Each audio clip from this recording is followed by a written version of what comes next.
Irmãos, nós vamos meditar na palavra do Senhor agora. Eu peço um pouquinho de paciência com a voz hoje, que não está legal. Vou ter que parar várias vezes para tomar água. Estou desde segunda-feira com uma inflamação nas amígdalas bem forte. Tive febre forte segunda e terça. Achei que nem ia conseguir estar por aqui esse final de semana, mas graças a Deus a gente está aqui. Mas então vira e mexe, eu vou parar para tomar uma água, para não machucar a minha voz.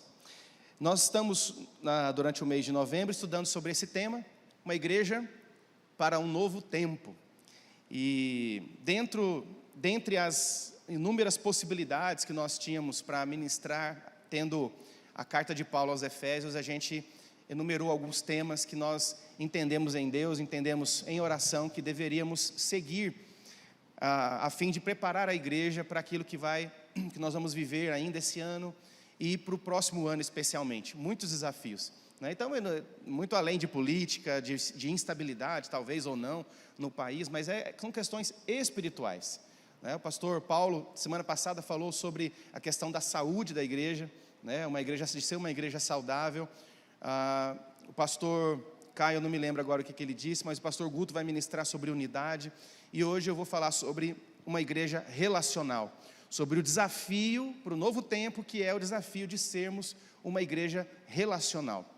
Da minha esposa perguntou para mim ontem sobre o que eu iria ministrar hoje, e eu falei o que eu iria dizer e tal, mas eu falei para ela, olha, eu quero fugir um pouquinho do óbvio, porque eu quero compreender profundamente o que a Bíblia fala sobre relacionamentos, né? Existem pelo menos 3 áreas que quando a gente vai ministrar, a gente percebe um movimento espiritual diferente. Eu ouso dizer que o inferno fica furioso quando a gente vai falar sobre família, quando a gente vai falar sobre dinheiro e quando a gente vai falar sobre relacionamentos. Essas 3 áreas são áreas assim que mexem com o mundo espiritual. E eu queria entender com você nessa noite por que é assim, né? A importância disso para a vida da igreja. Nosso texto será o texto de Efésios, no capítulo 2.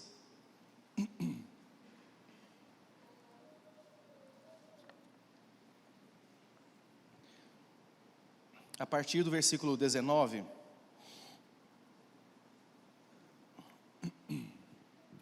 Efésios 2, 19. Portanto, vocês já não são estrangeiros e nem são forasteiros, mas vocês são concidadãos dos santos e membros da família de Deus. Repita comigo, família de Deus. Agora o verso 20. Edificados sobre o fundamento dos apóstolos e dos profetas, tendo Jesus Cristo como pedra angular, no qual todo edifício é ajustado e cresce. Repita comigo, ajustado e cresce. Isso. Para tornar-se um santuário santo no Senhor. Nele, em Jesus, vocês também estão sendo edificados juntos. Diga comigo, edificados juntos. Para se tornarem morada de Deus por seu Espírito. Amém. Pai, essa é a tua palavra. Nós já oramos por isso, mas eu quero nessa hora pedir ao Senhor que não seja o ser humano, Tiago, falando aqui, mas que seja nada mais do que o instrumento do Senhor para conduzir a palavra que o Senhor quer trazer para a tua igreja nesta noite. Que o Senhor nos dê sensibilidade para a tua palavra, que o Senhor nos dê atenção para a tua palavra. E mais do que isso, que o Senhor nos ajude a colocar essa palavra em prática quando essa reunião aqui acabar. Porque se isso não acontecer, todo esse tempo que nós investimos, isso vai ser um tempo desperdiçado. Que o Senhor nos ajude a compreender, Deus, a profundidade, a importância que o Senhor dá para uma vida relacional dentro da tua igreja, em nome de Jesus. Amém. Irmãos, antes de nós falarmos sobre ser uma igreja relacional, a gente precisa pensar sobre a questão relacional para o ser humano. O ser humano é um ser relacional. Então a gente não pode pensar, a gente não pode construir, a gente não pode desenvolver nenhum tipo de projeto, nenhum tipo de atividade humana, sem levar em conta o fato de que o ser humano é dotado de consciência relacional. Deus criou o ser humano assim, e isso difere o ser humano de todas as outras criações. Isso nos difere. Deus criou o ser humano com duas consciências básicas. Primeiro, a consciência de si mesmo. Nós temos que ter consciência de quem somos, consciência daquilo que existe dentro de nós, mas Deus nos construiu, nos criou também com a consciência de ser. Então, é consciência de si e consciência de ser.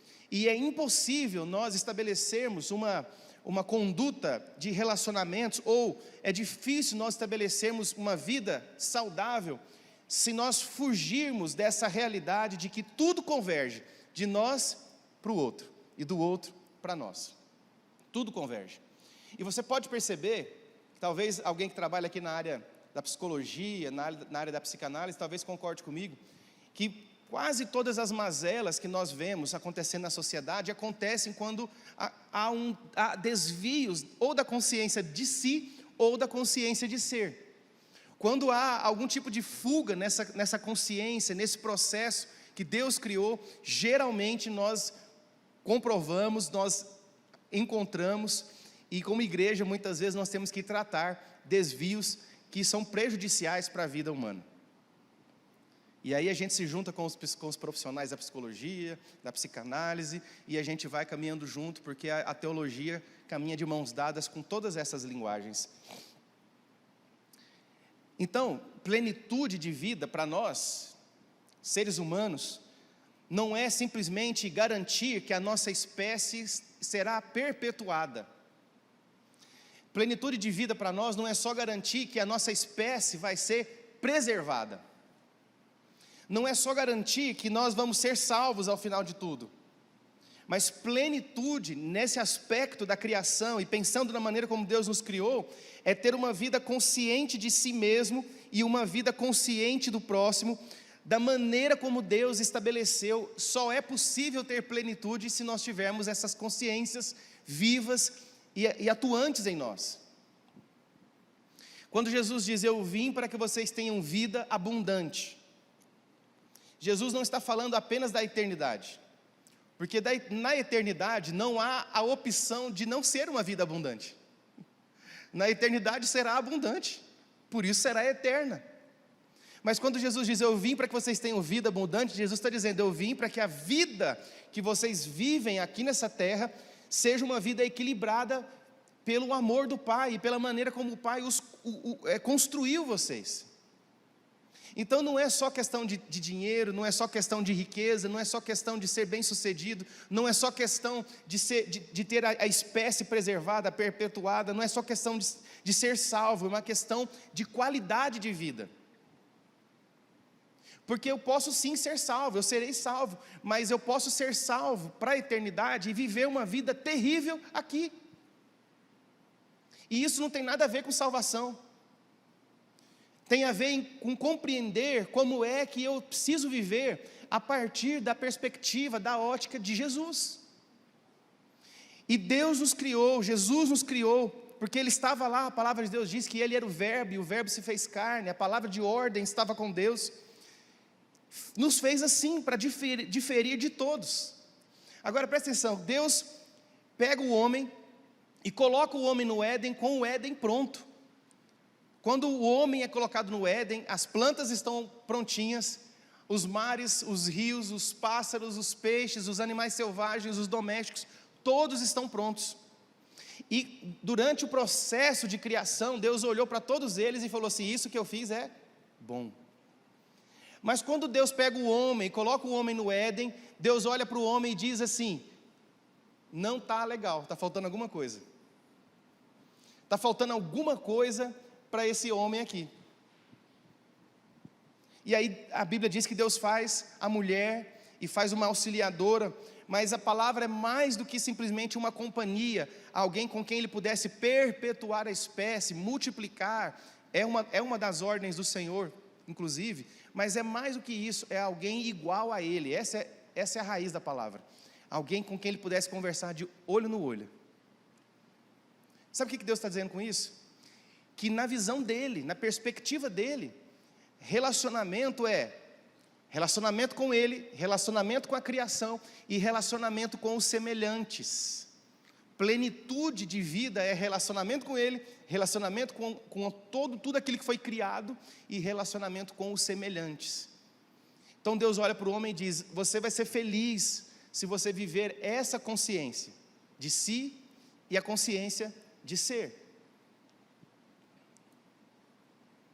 O homem tinha a criação, o homem tinha trabalho, muita responsabilidade, tinha um monte de coisa para fazer, tinha Deus só para ele. Imagina, talvez essa seja nosso maior desejo, né? Ter Deus só para a gente, para não compartilhar Deus com ninguém. E Deus quebra esse paradigma também ao fazer a auxiliadora, diz Deus: eu não quero ser Deus só para você, eu quero ser Deus para um povo, eu quero ser Deus para uma nação, para um povo que vocês vão constituir, eu quero ser Deus, o Deus de vocês. O homem tinha tudo, mas não tinha alguém com quem ele pudesse se relacionar. Se Deus não tivesse dito nada, se Deus não tivesse dito absolutamente nada a respeito da mulher, e dissesse assim: realmente eu fiz o homem, ele é só e ele é feliz, isso que eu fiz é muito bom. Se ele tivesse dito para o homem a mesma coisa que ele disse ao criar todas as outras coisas, nós não teríamos que discutir isso aqui. Eu poderia chegar aqui e dizer: olha, Deus não afirmou para nós a necessidade dos relacionamentos sociais. Mas não é isso que a Bíblia diz. E de toda a criação, ele foi o único que recebeu uma palavra de Deus: espera aí que eu vou melhorar a situação para você. Para você ainda não está bom. Não está bom.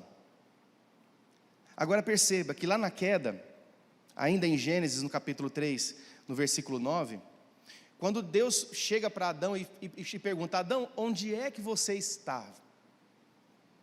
Você acha que Deus não sabia onde que ele estava? Claro que Deus sabia.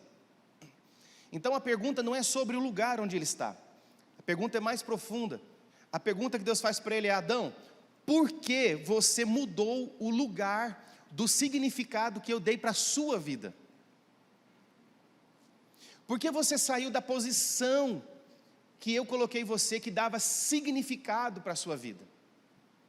E essa pergunta, ela é complementada pela próxima, porque no versículo 11 Deus pergunta: quem é que fez vocês pensarem dessa forma?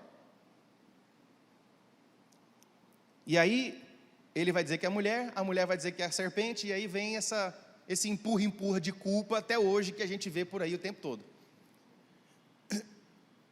Mas a ideia ainda também não é só saber quem foi que disse, mas por que de alguma forma eles permitiram que a consciência deles, a consciência que Deus deu, a consciência que Deus gerou neles, por que eles permitiram que essa consciência fosse modificada e de alguma forma eles desenvolvessem um tipo de reflexão e um tipo de decisão que no final das contas distanciou eles da presença de Deus? Então não é só uma pergunta: onde você estava e por que você fez isso? É muito mais do que isso. A consequência disso é que o homem, ele passa a viver os frutos da sua própria consciência.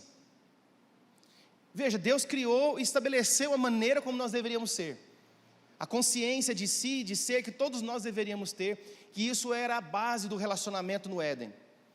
Quando o homem peca e ele abre mão dessa consciência, ele está dizendo para Deus que a consciência que ele desenvolveu no relacionamento com o pecado, com a desobediência, é melhor do que a consciência que Deus deu. E o pastor Paulo Borges Jr., eu gosto muito de ouvir ele falar, e ele diz que a inteligência humana ou a sabedoria humana, essa consciência naturalmente pecaminosa, ela tem 3 características. Primeiro, ela é uma consciência meramente animal, porque ela só vai pensar em fazer o que é necessário para sobreviver. E fala a verdade, não é isso que a gente pensa quase todo dia? Segundão chegando aí, 7h30, 6h30 da manhã tem que levantar, e você fala: nossa, o que eu vou fazer hoje para sobreviver? Parece que a gente está lutando para sobreviver. A segunda marca dessa consciência é que ela é terrena. E se ela é terrena, ela só pensa nas coisas temporais. E é contra completamente o que a Bíblia nos orienta, porque a Bíblia diz que a gente tem que pensar nas coisas do alto. Porque é do alto que procedem todas as boas dádivas do Senhor, não daqui. Então ela é animal, ela é terrena e ela é demoníaca. Ela não é demoníaca porque ela é operada por um demônio. Ela é demoníaca porque ela faz o homem pensar que ele pode se autossalvar, que ele pode gerar a sua própria salvação, que ele pode gerar a sua própria preservação, que ele pode gerar tudo aquilo que ele necessita para viver. E esse pensamento demoníaco vai empurrando a humanidade para a solidão, para o egoísmo, que são posturas completamente distantes, antagônicas, quando comparadas com a criação de Deus. E a criação de Deus é plural. Desde a criação, Deus diz: façamos, é no plural, façamos o homem.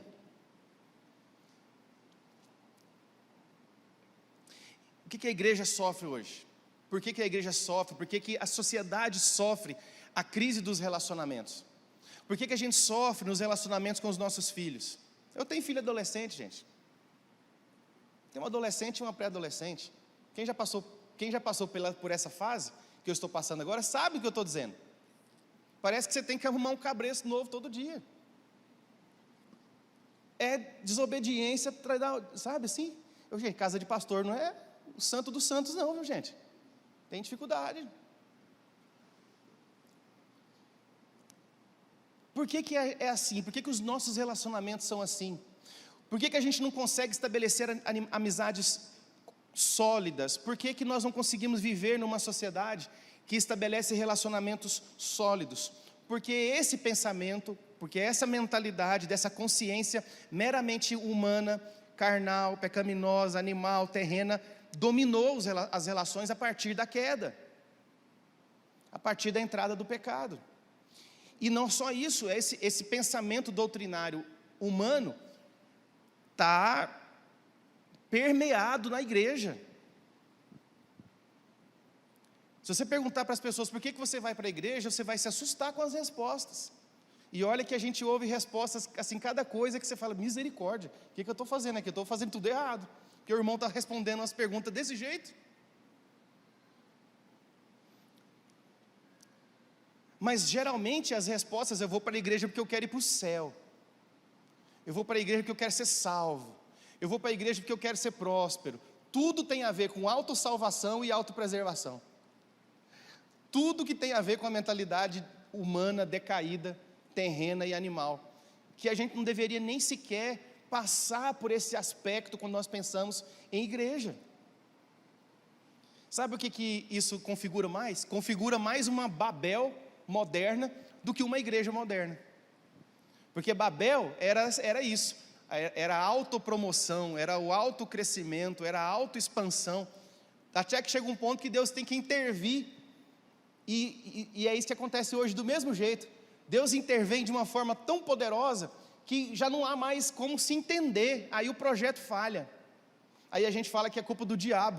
Não tem nada a ver com o diabo. Deus está dizendo: eu não apoio projetos de autopromoção e autossalvação. Eu apoio projetos que glorificam o meu nome e que valorizam a consciência de si e de ser que eu plantei dentro de vocês.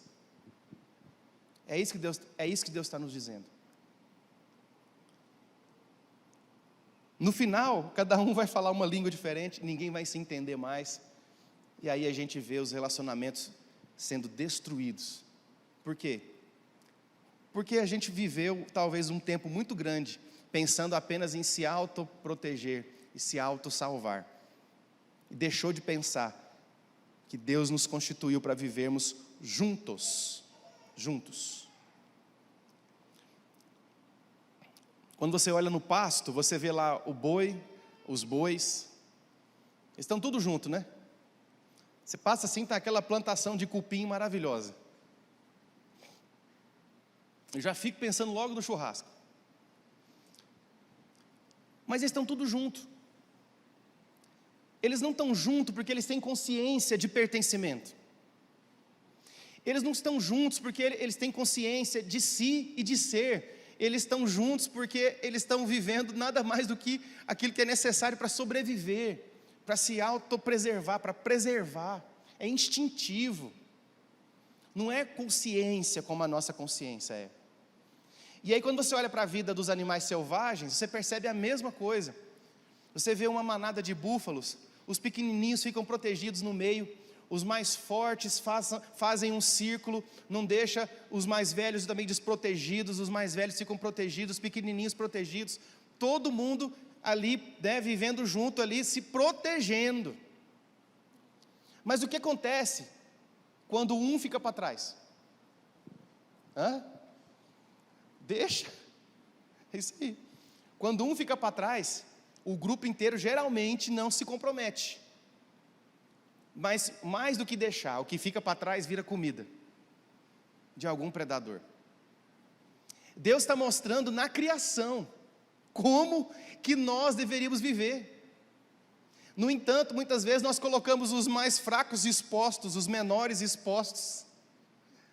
Se alguém tiver que morrer, que não seja eu. Se alguém tiver que sofrer, que não seja eu. Porque afinal de contas eu quero me autossalvar. Eu quero me autopreservar. E isso é completamente distante da vontade de Deus. Então, quando eu olho para esse cenário que eu estou construindo até agora, eu não posso olhar, pelo menos para a minha própria vida, e eu espero que você faça isso em você também, e dizer que eu não preciso ser revitalizado no meu modo de me relacionar com as pessoas. Eu olho para mim e eu identifico situações que precisam ser corrigidas. E quando nós olhamos para a igreja, para a nossa igreja, a gente tem que ter sim, sempre uma visão crítica das coisas que nós vivemos aqui, é a nossa família, a nossa casa. Eu observo também que nós precisamos de ser revitalizados. Porque não existe humanidade sem relacionamento e não existe igreja sem relação.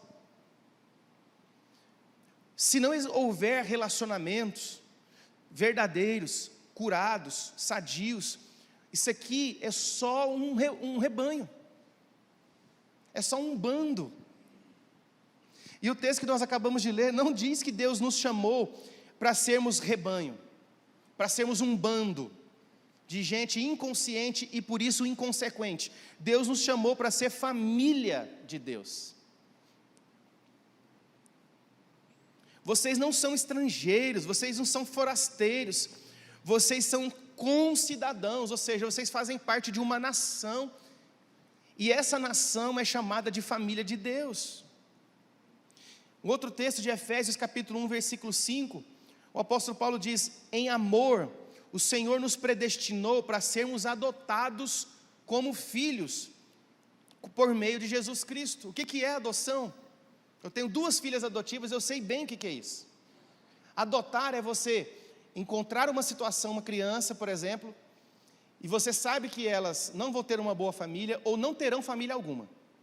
Então, de alguma forma, Deus faz nascer no seu coração um amor tão sobrenatural, que você não gesta na barriga, você gesta no coração.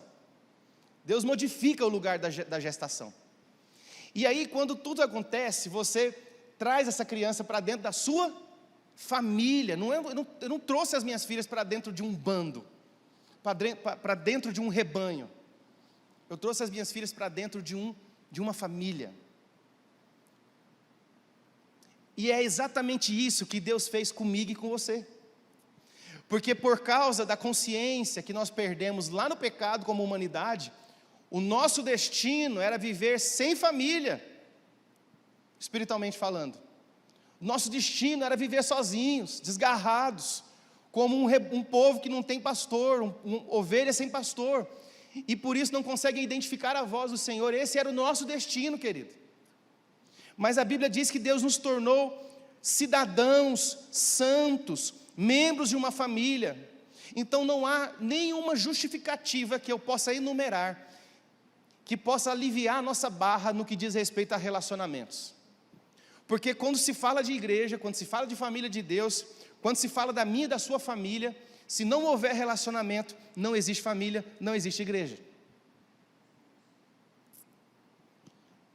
Não existe. Porque é mais do que simplesmente dizer que nós fazemos parte da Igreja Presbiteriana Independente do Brasil. É mais do que dizer que fazemos parte desta Igreja Presbiteriana Independente, a primeira de Marília. É mais do que dizer que você tem o pastor fulano de tal, que você tem o pastor fulano de tal, tantos pastores. É mais do que dizer que você vem aqui todo domingo. É muito mais do que isso, é mais profundo. Eu espero que você esteja conseguindo entender onde é que eu quero chegar. Porque é mais do que, é uma consciência de ser. Eu sou uma família com o meu irmão.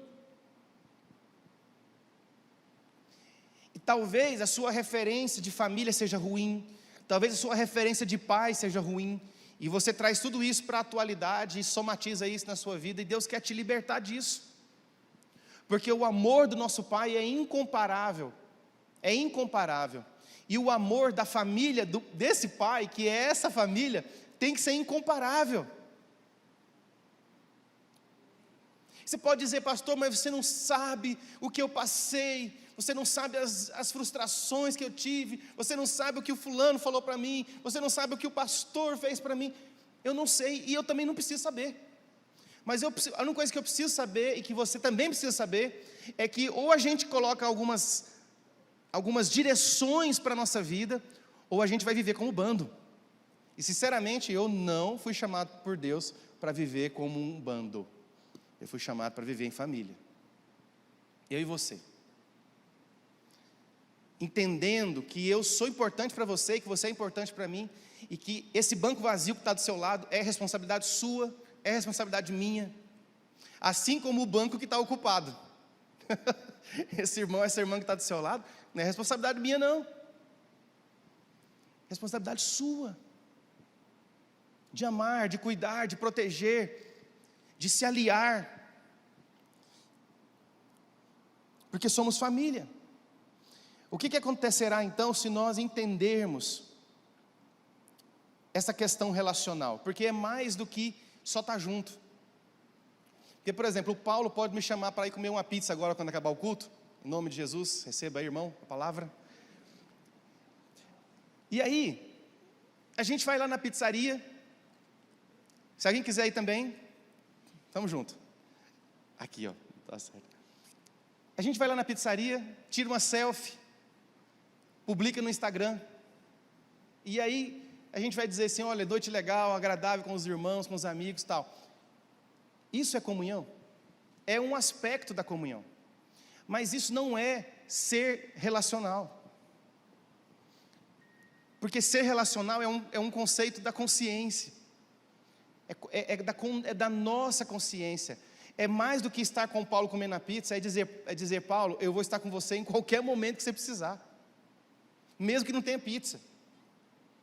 Mesmo que você esteja passando por um momento de dor, por um momento de dificuldade, eu vou estar com você. Você vai poder contar comigo, assim como eu sei que eu posso contar com você. É mais do que estarmos só aqui, nesse momento, celebrando ao Senhor, adorando, cantando, é mais do que isso, porque isso aqui tem que continuar acontecendo quando o culto acabar.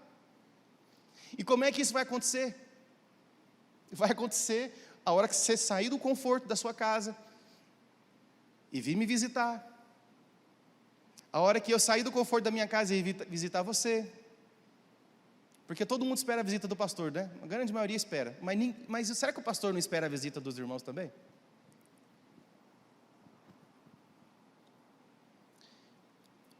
Isso vai acontecer a hora que você decidir sair do conforto.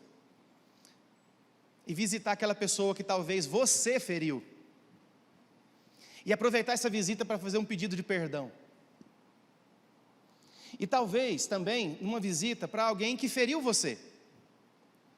E essa pessoa que te feriu vai chegar e ela talvez vai pedir perdão para você e você vai estar pronto para liberar o perdão. Porque se tem algo que resolve os problemas dos nossos relacionamentos é o perdão. Quantas vezes as pessoas a gente está chateado com alguém que nem sabe que a gente está chateado com ele ou com ela. Acontece muito em casa, né, com as mulheres, principalmente com a minha mulher, acontece. Está de bico, nem sei o que aconteceu. Só eu que sou inocente assim, os homens também são. Tem mais inocentes aqui comigo? Pelo amor de Deus. Tem aqui também. Aqui, ó, se revela, irmão, deixa Deus falar. Às vezes está de bico, a gente nem sabe o que está acontecendo. O que foi? Você falou isso desse jeito. Eu falei, meu Deus, eu nem sei me perdoa. Acontece aqui. acontece no convívio da igreja, acontece no seu trabalho, acontece na sua profissão, acontece nos lugares onde você frequenta, acontece. Você tem que lidar com gente difícil, e talvez você é uma das pessoas difíceis com quem os outros têm que lidar, você só não entendeu isso ainda. Então o que vai acontecer se nós formos relacionais? Relacional é você criar vínculo intencionalmente. Intencionalmente. A primeira coisa que vai acontecer quando nós entendermos isso, é que nós vamos ter saúde espiritual. E tem a ver com o que o pastor falou semana passada. Se você assistiu, você vai saber. Se você não assistiu, depois veja lá no YouTube as pregações da semana passada. Saúde espiritual. Porque a igreja é um organismo vivo. Você pode perceber que várias figuras que os escritores bíblicos utilizam para falar da igreja falam de organismos vivos. Por exemplo, chama Jesus de videira verdadeira, é uma planta, está viva. E fala que aqueles que estão ligados na videira, são os ramos da videira, também recebem nutrição, então também estão vivos. Fala, por exemplo, de que a igreja é família, corpo. A gente até canta, né? Somos corpo e assim bem ajustados, totalmente ligados e tal. Tudo isso para dizer que a igreja é um organismo vivo. E todo organismo que é vivo, ele cresce. Ele pode crescer de modo errado, e aí se transformar num câncer, ou ele pode se desenvolver e crescer da maneira correta.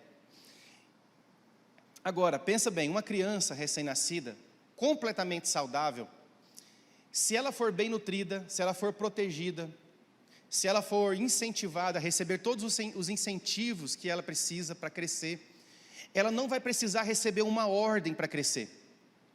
O pai não vai chegar e vai dizer para ela, olha, eu ordeno em nome de Jesus que você cresça.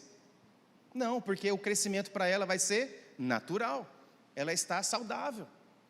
Agora, uma criança que tem algum tipo de problema de saúde, algum probleminha de saúde que vai interferir no seu processo de crescimento, essa criança precisa de uma intervenção.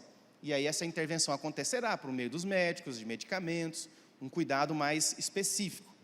Mas de modo natural, se desenvolve normalmente, cresce sem receber ordem de ninguém. Então, o objetivo da igreja não é crescer. E aí tem a ver com o que o pastor Paulo falou semana passada. O objetivo da igreja é ser saudável. Porque se ela for saudável, o crescimento é natural. Se ela não for saudável, ela vai crescer talvez cresça numericamente, talvez cresça na quantidade de missionários que a gente consegue atender, né, e apoiar, talvez cresça em algumas áreas, mas sempre vai ser um crescimento aquém daquele que poderia existir se nós estivéssemos vivendo 100% saudáveis. Então, o crescimento numérico não reflete muita coisa. Crescimento financeiro, estabilidade financeira não reflete. Nem aqui e nem na nossa casa. Porque quantas famílias você conhece, bem-sucedidas financeiramente, e que estão destruídas essencialmente? Quantas você conhece? Eu conheço. Várias. Aparentemente está tudo bem, está tudo certo, né? O Instagram está bombando, fotos bonitas da família, dos passeios, foto de tudo, está tudo certo, mas essencialmente essa consciência do ser, a consciência de si e de ser, não existe, então há fragmentação. Então, por mais que há um crescimento aparente, bonito, ainda assim é ruim e não agrada a Deus. Eu falei com o pessoal do louvor esses dias agora numa reunião, a mesma coisa que eu estou falando para vocês aqui, mais ou menos. Mas eu falei, olha, a gente tem potencial para fazer muita coisa para o Senhor, mas não importa o que a gente pode aparentar para as pessoas, para a sociedade, se isso não estiver solidificado em uma essência coerente com a palavra e correta com a palavra.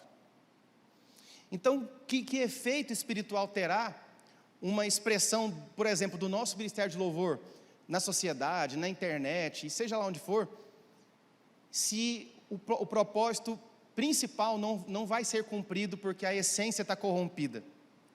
Então, se existem questões que a gente tem que resolver, essas questões são primárias. Tem perdão que tem que ser liberado, tem condutas que tem que ser ajustadas. E isso acontece em todo lugar. Estou dando um exemplo do Ministério do Louvor, porque nós conversamos esses dias sobre isso. Mas eu tenho certeza que se você parar para pontuar algumas coisas na sua vida, você vai identificar situações que precisam ser corrigidas para que a aparência esteja equiparada com a essência e não discrepante da essência. Colossenses capítulo 2, 19, o apóstolo Paulo diz: e não retendo a cabeça, do qual todo o corpo suprido e bem vinculado por suas juntas e ligamentos, cresce o crescimento que procede de Deus. Ou seja, há um cabeça que é Jesus, que está nesse corpo, que é a igreja, e ele supre esse corpo que está vinculado por suas juntas e ligamentos. O que é então espiritualmente essas juntas e esses ligamentos? Relacionamentos, comunhão. Porque eu posso ser um membro desconectado do outro membro aqui, que é o Paulo. A comunhão é o que faz os dois membros estarem justos, ajustados, articulados, funcionando. Isso é reflexo de saúde espiritual, e isso dá trabalho. Dá trabalho. Isso dá trabalho para o pastor, cansa. Mas muitas vezes cansa, porque a sensação que a gente tem é que a gente está fazendo sozinho.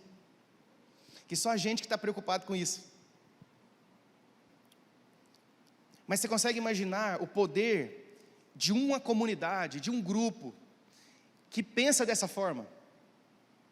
Que olha para o irmão, não na perspectiva da autossalvação ou da autopreservação, mas olha uns para os outros com o desejo de ligação, para que esta ligação, para que esta articulação funcione bem, para que o corpo funcione bem, para que a igreja funcione bem, porque não falta nutrição.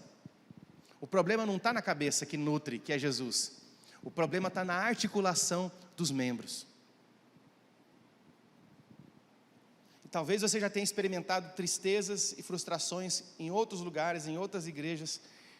Talvez você tenha enfrentado exatamente essa ideia de não se ver ligado, ajustado.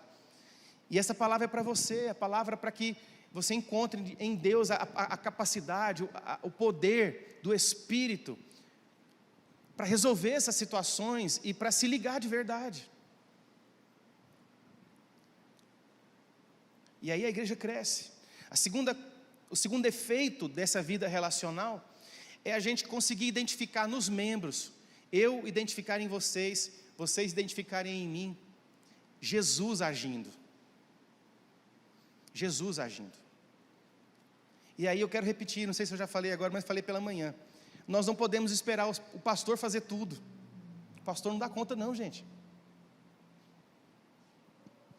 Se o pastor cuidar bem da sua casa, e cuidar bem das responsabilidades que ele tem aqui na igreja, já está de bom tamanho. Imagina. Nós precisamos voltar a ter esse espírito voluntário. Esse espírito voluntário. Que não depende da presença do pastor para fazer uma oração, fazer uma visita, que não depende da presença do pastor. Eu sei que talvez isso para você é algo muito forte, é algo muito importante, você que talvez tenha crescido com essa mentalidade, com essa ideia, mas meus irmãos, não é isso que a palavra diz que nós somos nação de sacerdotes. Todos nós temos, dentro da perspectiva de Deus, autoridade, liberdade para ministrar. É claro que o pastor tem algumas coisas específicas para ele. Mas se você não identificar os seus dons, se você não identificar na vida dos seus irmãos os dons que ele tem, nós vamos viver assim esse tempo de engessamento das nossas ações, e nós não temos entendido que essa tem sido a direção de Deus para nós. Nós temos entendido que Deus está nos desafiando para um novo tempo. E nesse desafio para um novo tempo, há o desafio da quebra de paradigmas, há o desafio da quebra de conceitos que talvez nós estimulamos dentro de nós, ou foi estimulado dentro de nós durante muito tempo, e a gente talvez está perdendo esse senso, essa noção da igreja para esse novo tempo.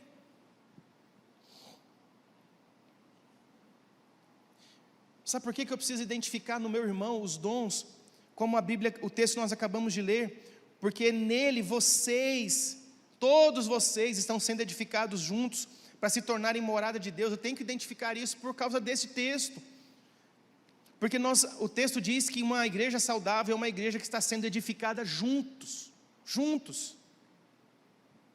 Então significa que eu tenho algum poder sim para edificar a sua vida, mas eu preciso entender que você tem também para edificar a minha, e que há uma palavra que talvez Deus queira liberar sobre a minha vida, que virá da sua boca, assim como tem uma palavra que vai sair da minha para abençoar a sua vida. Não existe nenhum toque aproximador do amor de Deus que não nos empurre na direção do outro, não existe.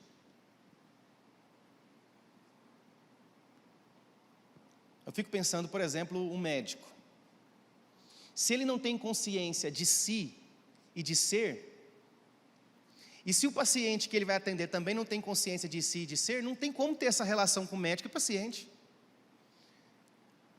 Porque se ele não sabe quem ele é, eu sou um médico, e se ele não sabe por que há consciência de ser, por que eu sou médico, o que ele vai fazer? Ele vai ser um açougueiro, que vai ficar aí fazendo coisa errada, ao atender as pessoas mal atendidas. Mas se do outro lado, se eu sou um paciente, e eu vou para a presença do médico, depois de ter lido as receitas do Dr. Google, e dizer para o médico o que ele tem que receitar para mim, eu também não tenho consciência nem de quem eu sou, e nem de mim mesmo, e nem de quem eu devo ser na relação com o médico. Diante do médico eu sou o paciente. Isso se amplia e se aplica em tudo. Em tudo. Efésios 4,16, dele todo o corpo ajustado e unido cresce e edifica-se a si mesmo em amor, na medida em que cada um realiza a sua função. Deus não chamou você para ser desocupado. O nosso chamado não é para ficar esquentando o banco somente, não é para sermos desocupados espirituais. Pastor, o que eu posso fazer? Você pode orar, você pode criar dentro da sua família um ministério de intercessão, você pode investir no reino, você pode atuar no reino em várias áreas.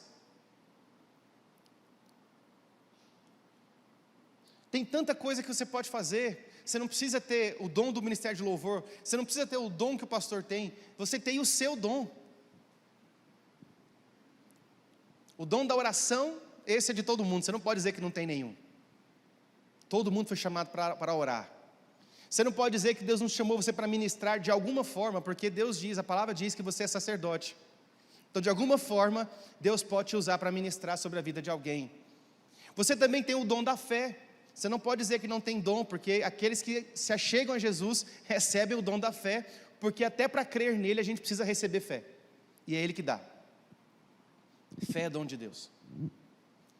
Então veja, facilmente 3 ou 4 dons que todos nós temos.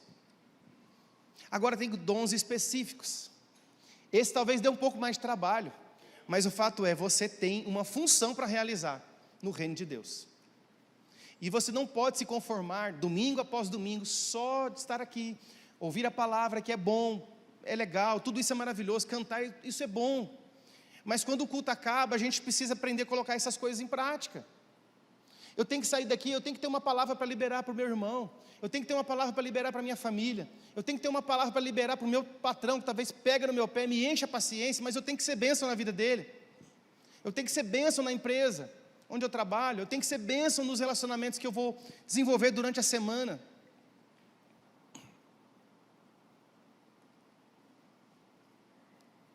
Paulo diz que a igreja é a plenitude daquele que enche tudo em todos. Então a igreja é o resultado do movimento que Deus faz, de encher tudo em todos. Então se você não se sente cheio, se você não se sente motivado, você precisa buscar a presença de Deus, e dizer, Senhor, a tua palavra diz, que o Senhor enche tudo em todos. E talvez você esteja aqui nessa noite se sentindo vazio, se sentindo desamparado, se sentindo triste, desanimado, olhando talvez para as circunstâncias ao redor. O convite da palavra é que a gente pare de olhar para as circunstâncias, e olhe para o alto, porque é do alto que vem o nosso socorro. essa capacidade de sermos ajustados segundo a consciência da criação, segundo o projeto inicial de Deus, não vem de nós, vem de Deus, vem da ação do Espírito Santo nas nossas vidas. Mais uma vez, você consegue imaginar o potencial de uma igreja assim? Em último lugar, um último benefício que eu enumerei para nós falarmos aqui nesta noite, de uma igreja relacional, é que ela vai se transformar num povo que cria relacionamentos intencionalmente, e esses relacionamentos são contagiantes. 2% das conversões ocorrem numa pregação de domingo. Se você pegar aí todo mundo que se converteu durante um ano no nosso país, você vai encontrar essa porcentagem, 2% se converteram na igreja numa pregação de domingo. Os outros, 98%, se converteram por meio de relacionamentos. Alguém decidiu ser para alguém. Isso é a grande lição lá do bom samaritano. Quem é o meu próximo? A resposta de Jesus é muito pedagógica, mas eu vou tentar ainda deixar mais simples. O meu próximo é qualquer um de quem eu me fizer próximo. Eu é que me faço, eu é que me transformo em próximo, porque todos os dois que passaram, que tinham as obrigações legais, religiosas, de cuidar daquele homem, não cuidaram. O que não tinha obrigação se transformou no próximo. Então quem é o meu próximo? É qualquer um de quem eu me transformar no próximo. Então o comprar pão na padaria, nessa perspectiva, muda a intenção. Eu não vou na padaria só para comprar pão. Eu vou na padaria para bater um papo com os meus vizinhos que estão lá naquela hora. Eu vou na padaria para conversar com o padeiro, com o dono da padaria, para criar um relacionamento com ele. Para me transformar em amigo dele, amigo dos funcionários. Porque ninguém vai querer um Jesus que não pode ser visto na minha vida e na sua vida. Ninguém quer um Jesus teórico. Esse Jesus é apresentado nos livros. Qualquer um pode pegar e ler. Ninguém quer um Jesus teórico. As pessoas querem um Jesus prático, que vai onde as dores estão acontecendo, que vai onde as injustiças estão acontecendo. E como é que isso vai acontecer? Só se eu e você formos. Porque Jesus não vai encarnar novamente para ir fazer aquilo que eu e você deveríamos estar fazendo. Ele não vai fazer isso. Um anjo não vai aparecer e fazer. Esse anjinho aí é quem está do seu lado. Cutuca o anjo aí, fala aí, olha o anjo aí. Olha o anjão aí, esse é que vai.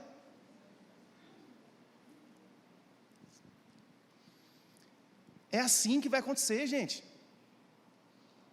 E aí a gente fica nessa cultura de terceirização, empurrando a responsabilidade para os outros. Não, deixa que os outros fazem. Não, deixa que tem quem faz. Não, deixa que o pastor se vira. Não, deixa que os diáconos se viram. Deixa que o presbítero se vira. Deixa que a igreja se vira. Deixa que os missionários se viram. E aí uma coisa tão bonita, por exemplo, como o que o Evandro acabou de nos mostrar aqui, falando sobre os missionários, pode se transformar num problema para a gente. Porque a gente pode olhar para os missionários e falar assim, eu não preciso ter mais compromisso missionário nenhum, porque a igreja já tem. E o desafio do Evandro, não sei se você prestou atenção, tem a ver com isso, de ir além daquilo que a gente já declara que faz. Eu oro, eu contribuo, e tem alguns que vão. É como se a gente estivesse tirando das nossas costas a responsabilidade. Ufa, tem alguém fazendo, eu não preciso fazer. Isso é ruim. Isso é ruim. Isso é ruim porque quando Deus olha para mim e para você, Deus olha todo o potencial que Ele projetou no coração dele, colocar na minha e na sua vida. E Ele sabe do que você é capaz, Ele sabe do que você pode fazer, e Ele sabe do que você não tem feito. Então, por mais que a gente possa aparentar, como a gente faz com louvor aqui, eu falei para eles, né? A gente pode ter uma aparência bonita, pode ficar bom, pode ser uma música agradável, pode ser bonito, a gente está procurando fazer sempre o melhor. Essencialmente, a gente pode estar comprometido. Então, glória a Deus, temos uma igreja de mais de 90 anos, caminhando para o centenário, glória a Deus por isso. Mas será que nós não estamos vivendo um tempo em que Deus está nos desafiando a rever e talvez quebrar alguns paradigmas e revitalizar algumas posturas que talvez tenham se perdido ao longo do tempo? Começando por mim, começando pelos pastores, pelos presbíteros, pelos diáconos, pela liderança da igreja, de entendermos que Deus está nos desafiando para um novo tempo. Então, nesse novo tempo, criar relacionamento é básico. Sabe por quê? Porque Jesus diz: aquele que quiser salvar a sua vida, esse vai perder a vida. Mais uma vez, o que Jesus está dizendo? Eu não fiz vocês para lutarem pela autopreservação e pela autossalvação, porque vocês não são irracionais. Eu fiz vocês para perder a vida, na consciência do Pai, né? Perder a vida, aí sim para achar a vida. É o contrário. E perder a vida não significa literalmente morrer, mas significa perder o controle da vida. Dizer: Senhor, é o Senhor que dirige a minha vida, é o Senhor que me diz o que eu tenho e o que eu não fazer, é o Senhor que coloca limites, é o Senhor que amplia os horizontes, é o Senhor que me dá visão, toma a direção da minha vida.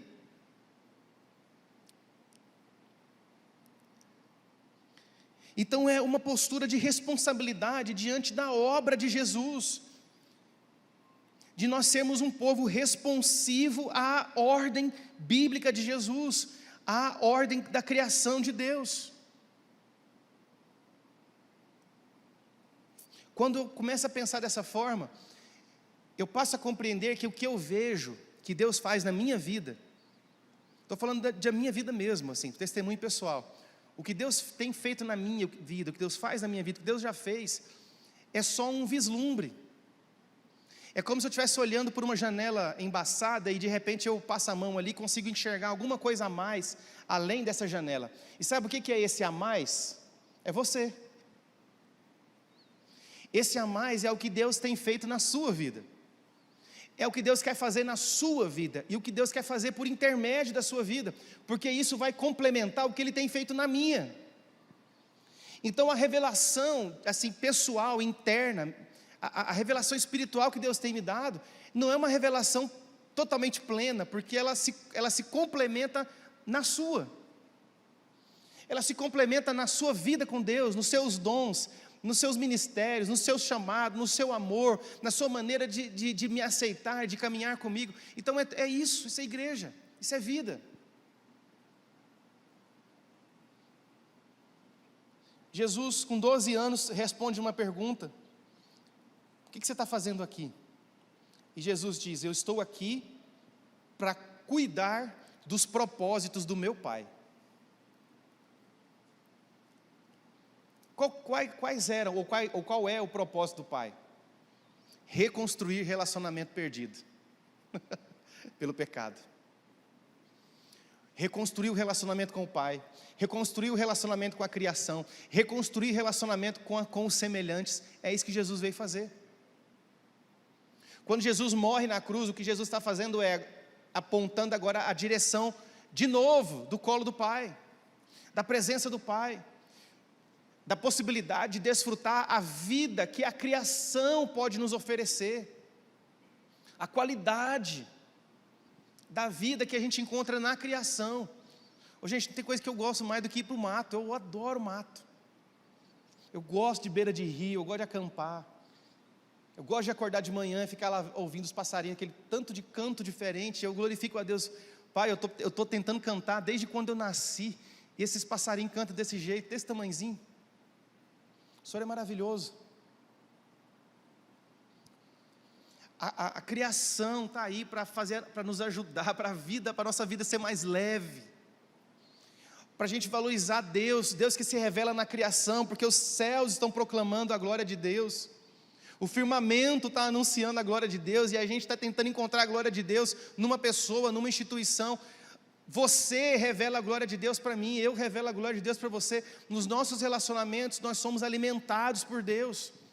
Ó, quão bom e agradável que os irmãos vivam em comunhão, porque é nesse lugar que Deus ordena a sua bênção. A bênção vem onde tem comunhão. É igual o crescimento da criança que eu disse. Você não precisa ordenar, porque vai acontecer naturalmente, porque tem saúde. Eu não preciso ordenar a bênção para uma igreja que vive em comunhão, que entende que tem que ser relacional, porque Deus já ordena essa bênção, porque é nesse lugar onde tem comunhão que a bênção de Deus se manifesta. Então que o Senhor nos ajude nesse novo tempo, a entendermos esse desafio da palavra, mas também entender quais são os relacionamentos que você precisa reconstruir.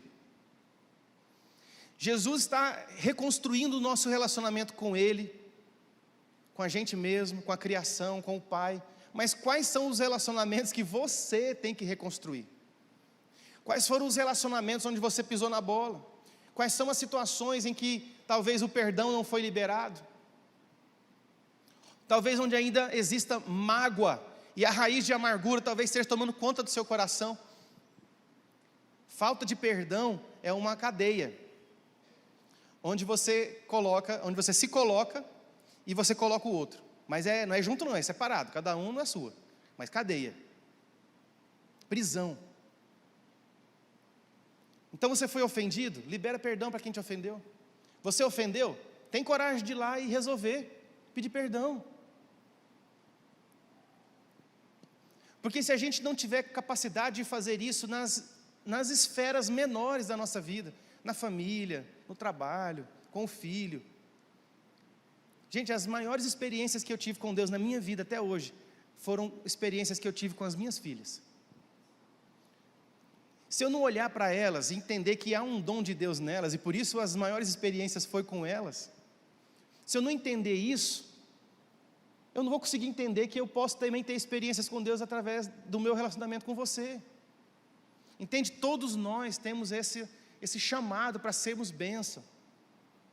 Agora, talvez isso está interrompido o processo, porque tem coisas para resolver, e eu não sei o que precisa resolver. Talvez você tenha que perdoar seu pai, a sua mãe, seus irmãos, ou um irmão ou outro, ou perdoar seus filhos. Talvez você tenha que perdoar alguém que te feriu muito, e você fala: Senhor, eu não tenho capacidade de resolver isso sozinho. E de fato, você não precisa resolver sozinho, você pode contar com o auxílio do Espírito de Deus, porque a Bíblia diz que não é por força, não é por violência, é pelo Espírito de Deus. E se a gente conseguir resolver isso nas pequenas células da nossa vida, as nossas famílias vão se encontrar aqui com outro ânimo. Famílias curadas, igreja curada. Famílias restauradas, igreja restaurada. Famílias revitalizadas, animadas, igrejas animadas e revitalizadas. Então que o Senhor nos ajude e que o Senhor revele ao seu coração. Mesmo pedido que eu fiz para o Ministério de Louvor, eu peço para vocês. Permitam que o Espírito Santo dirija o coração de vocês. Eu poderia chegar e dizer assim: Nelsinho, você tem que fazer isso, e tem que fazer isso, isso e isso. E eu poderia até ser agressivo na maneira de falar com o Nelsinho, eu poderia errar com ele também. Então, para não acontecer isso, eu peço a Deus: Senhor, ajuda o meu irmão a entender no que ele precisa resolver.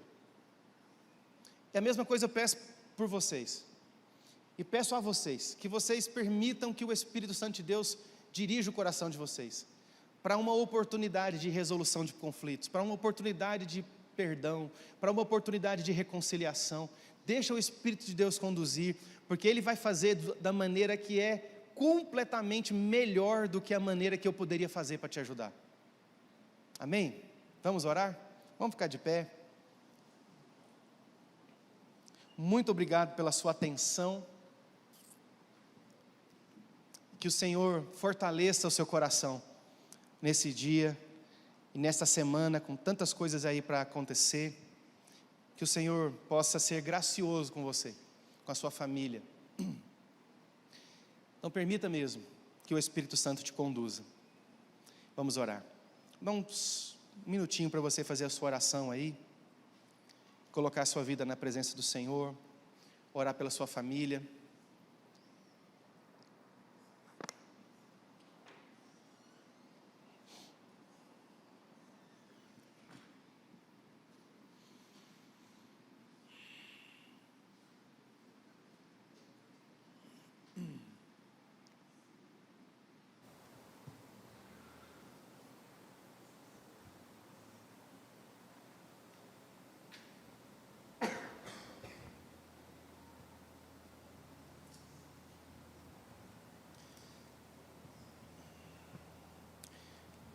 Como é bom nós podermos contar com a bondade do Senhor.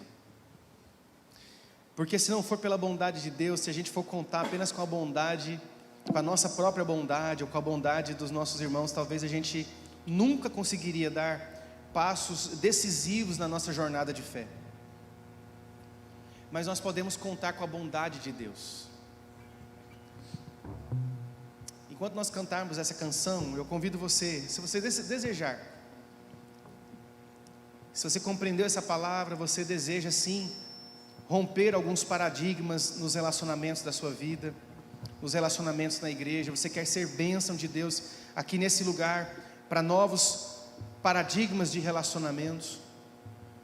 Se você deseja força de Deus para poder realizar as ações que precisam ser realizadas para corrigir algumas questões na sua vida pessoal, durante essa canção eu convido você a levantar uma de suas mãos, e nós vamos aqui orar por você. Eu quero orar, eu quero interceder por você, e nós vamos encerrar o culto dessa noite.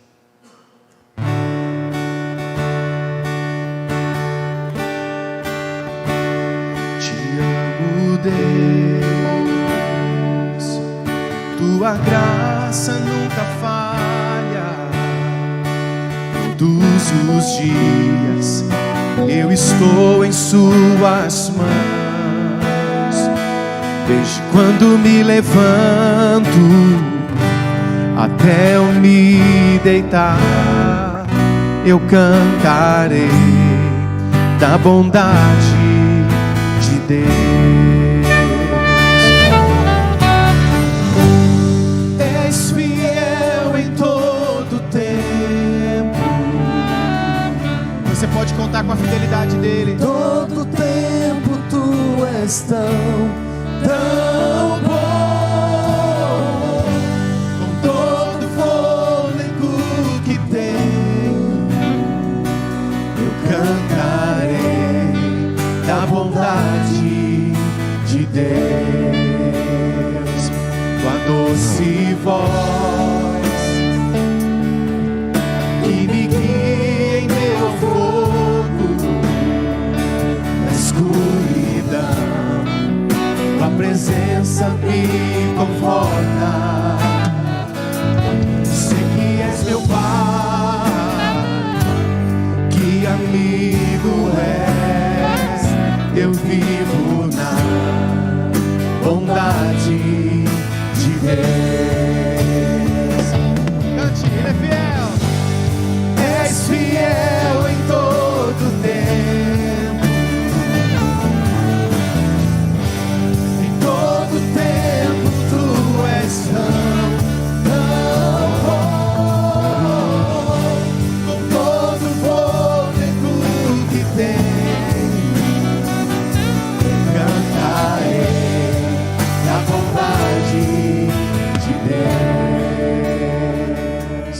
Então, se você deseja receber essa oração, levante uma das suas mãos, feche os olhos, todos nós com os nossos olhos fechados. Esse desejo de quebrar esse paradigma relacional, dizer: Senhor, eu quero ir além, eu quero viver aquilo que o Senhor planejou para mim, para minha família e para minha vida nesta igreja, nessa comunidade, nessa família da fé. Pai, eu quero orar pelos meus irmãos que estão, Pai, com suas mãos levantadas nessa hora, demonstrando, Pai, um desejo de serem novamente religados a essa consciência de si e consciência de ser, que modificará os nossos relacionamentos pessoais, que modificará a nossa atuação na família, a nossa atuação no mercado de trabalho, e modificará a nossa atuação como igreja. Nós pedimos ao Senhor o fortalecimento do Teu Espírito, a oportunidade do Teu Espírito, a condução do Teu Espírito, para que nesses processos, Pai, de perdão, de cura, de mágoa, Pai, de restauração familiar, de restauração, Pai, nos relacionamentos com os irmãos, de restauração, Deus, nos relacionamentos com a família, com pais, com filhos, nós sejamos conduzidos pelo Teu Espírito e sejamos alcançados pelas dádivas do alto, porque a Tua palavra diz que é do alto que procede as boas dádivas. Então, Pai, eu quero abençoar os meus irmãos, não porque eu sou melhor do que eles, mas porque, Deus, nós entendemos nessa noite que há, Deus, uma parcela da glória do Senhor que se manifesta através da minha vida sobre os meus irmãos e através da vida dos meus irmãos sobre a minha vida.